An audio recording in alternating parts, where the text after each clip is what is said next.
మహారాష్ట్ర ఎన్నికల్లో ఎంఐఎం మంచి ఫలితాలనే సాధించింది. కాకపోతే ఎక్కడ మేయర్ అయ్యేటటువంటి అవకాశం లేదు.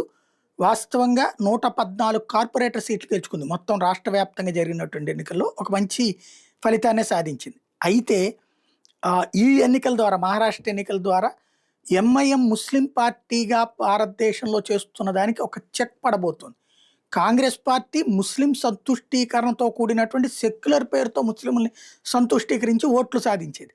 అయితే ముస్లింలను అది వాడుకుంటోంది తప్పించి ముస్లింలకు ఏమీ చేయట్లేదు, మన ముస్లిం పార్టీ మనకు ఉండాలి అన్నటువంటి పేరుతో పార్టీ పెట్టుకొచ్చింది MIM, all India Majlis Ittehadul Muslimeen party.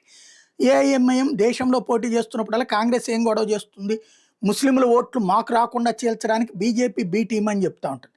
ఇప్పుడు కాంగ్రెస్కి ఎంఐఎంకి ఇద్దరికి షాక్ ఇస్తా కొత్తగా పుట్టినటువంటి ఇస్లాం పార్టీ, పేరే ఇస్లాం పార్టీ, మెలగాంలో ఏదైతే మెలగాంలో మహారాష్ట్రలో అదే ఇవాళ మేయర్ పదవిని అందుకుంటుంది. 30 సీట్లు గెలిచి 70% ముస్లింలు ఉన్నటువంటి చోట్లన సెకండ్ ప్లేస్కి 22 స్థానాలు అక్కడ ఎంఐఎం.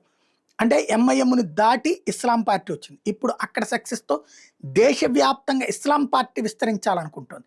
తద్వారా ఓవైసీకి అంటే ముస్లింల్లోనే 2 పార్టీలు కాబోతున్నాయి. అది ఓవైసీకి భవిష్యత్తు షాకు. కాంగ్రెస్ దాన్ని పెంచి పోషించి ప్రోత్సహించవచ్చు.